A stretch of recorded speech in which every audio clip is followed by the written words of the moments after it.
Friends, welcome back to this new concept of Techflora. This is Bindu Joseph from Kozhikode. ഇന്നേക്ക് 20 വർഷങ്ങൾ പിന്നിടുമ്പോൾ നിങ്ങൾ നിരാശരാകുന്നത് നമ്മൾ ചെയ്തു കഴിഞ്ഞ കാര്യങ്ങളെ ഓർത്തായിരിക്കില്ല, നിങ്ങൾക്കൊന്ന് ചെയ്യാൻ കഴിയുമായിരുന്നിട്ടും ചെയ്യാതിരുന്ന കാര്യങ്ങളെ ഓർത്തായിരിക്കും നിങ്ങൾ നിരാശപ്പെടുക എന്ന് മാർക്ക് ട്വെയിൻ പറഞ്ഞിട്ടുണ്ട്. ഒരു വർഷം മുമ്പ് നമ്മൾ നട്ടു വളർത്തിയ ആ ചെടികളുടെ റിസൾട്ട് പുതുതായി വന്ന പൂക്കളെ ഒന്ന് കാണാനാണ് നമ്മൾ ഈ വീഡിയോയുമായി വന്നിരിക്കുന്നത്. ഒരു വിഷ്വൽ ട്രീറ്റ് നിങ്ങൾക്ക് നൽകുകയാണ്. നമ്മുടെ കുറേയൊക്കെ ഒരുമാതിരിപ്പെട്ട ചെടികളെല്ലാം തന്നെ ഇപ്പോൾ പൂത്തിട്ടുണ്ട്. ഇതിൻ്റെ വെറൈറ്റികൾ അറിയാത്തവർക്ക് അതിൻ്റെ പേരൊന്ന് പറയാം. ഇത് നമ്മുടെ ബ്ലൂബെറി ഐസാണ്. ഓൾമോസ്റ്റ് പൂവായിട്ടുണ്ട്. ഇതൊരു ഓൾമോസ്റ്റ് 10 കളറോളമുള്ള ഒരു ഗ്രാഫ്റ്റഡ് ബോഗൺവില്ലയാണ്. അതിനകത്ത് ഹവായ് വൈറ്റ് ഉണ്ട്, ഫ്ലെയിം റെഡ് ഉണ്ട്, ചില്ലി ഐസ്ക്രീം ഉണ്ട്, ദെൻ ചില്ലി യെല്ലോ ഉണ്ട്, അതിൽ വെരിക്കേറ്റഡ് പിങ്ക് ഉണ്ട്, അങ്ങനെ റൂബി റെഡ് ഉണ്ട്.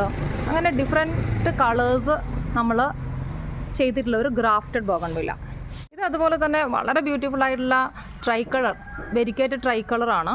നിറയെ പൂക്കൾ ഉണ്ടാവുന്നതാണ്. ഇത് നമ്മളുടെ ഏറ്റവും ഫേവറേറ്റ് ആയിട്ടുള്ള ഫ്ലെയിം റെഡിൻ്റെ പകുതി പൂവായിട്ടുള്ളൊരു ചെടിയാണ്.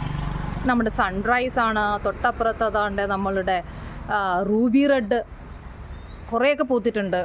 ഒരെണ്ണം നിറയെ പൂവായ റൂബി റെഡ് ഉണ്ട്. വീണ്ടും നമ്മളുടെ ഒരു സൺറൈസ് വൈറ്റ് ഉണ്ട്.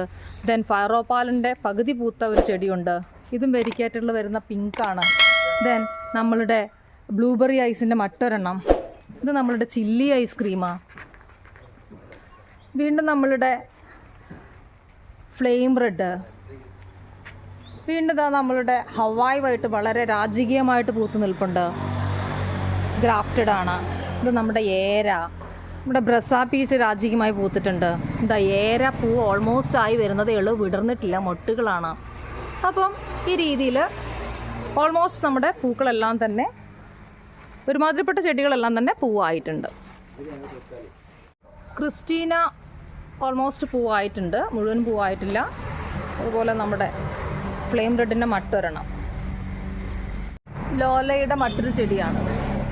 അതുപോലെ മറ്റൊരു മൾട്ടി ഗ്രാഫ്റ്റഡ് കളർ ചെടിയാണിതാ. റൂബി റെഡ് ഉണ്ട്, ഫ്ലെയിം റെഡ് ഉണ്ട്, എല്ലാത്തിൻ്റെയും കൂടെ ഒരു കോമ്പിനേഷനുള്ള മറ്റൊരു ചെടി.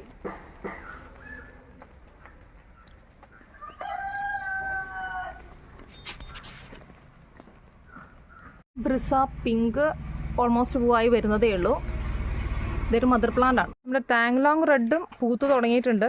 ചെറിയ പ്ലാന്റാണ്, അധികം പൂവായിട്ടില്ല, എങ്കിലും സ്റ്റാർട്ട് ചെയ്തിട്ടുണ്ട് അതിൻ്റെ പൂവ്. വിയറ്റ്നാം സ്പ്ലാഷിൻ്റെ ചെറിയ ചെടിയാണ്, അതുകൊണ്ട് തന്നെ പൂക്കൾ തുടങ്ങിയിട്ടേ ഉള്ളൂ. സൈസാവുന്നതിനനുസരിച്ച് നമുക്ക് അതിൻ്റെ ആ മനോഹാരിത കാണാനായിട്ട് സാധിക്കും. Vietnam splash. അതുപോലെ ഇപ്പോൾ നമ്മുടെ ലേറ്റസ്റ്റ് ആയിട്ട് വന്നിട്ടുള്ള നമ്മുടെ മഹാറാണിയാണിത്.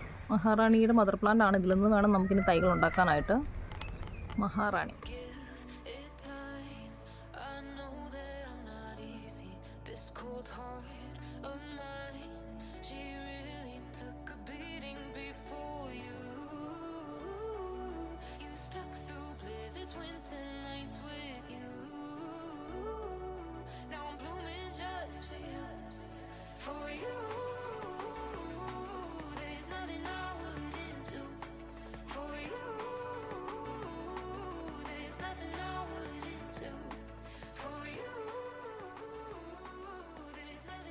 നമ്മൾ വീഡിയോ ഇന്നിവിടെ വൈൻഡപ്പ് ചെയ്യണം. ഏറ്റവും നല്ല പുതിയ കോൺസെപ്റ്റുമായി നമ്മൾ അധികം താമസിയാതെ വീണ്ടും കണ്ടെത്തും. അപ്പോൾ ഏറ്റവും ക്രൂരമായ, ഏറ്റവും കഠിനമായ മുള്ളുള്ള ചെടികളിലാണ് ഏറ്റവും ഗംഭീരമായ പുഷ്പങ്ങൾ ഉണ്ടാവുക എന്ന് നിങ്ങൾ ഓർമ്മപ്പെടുത്തിക്കൊണ്ട് ബൈ.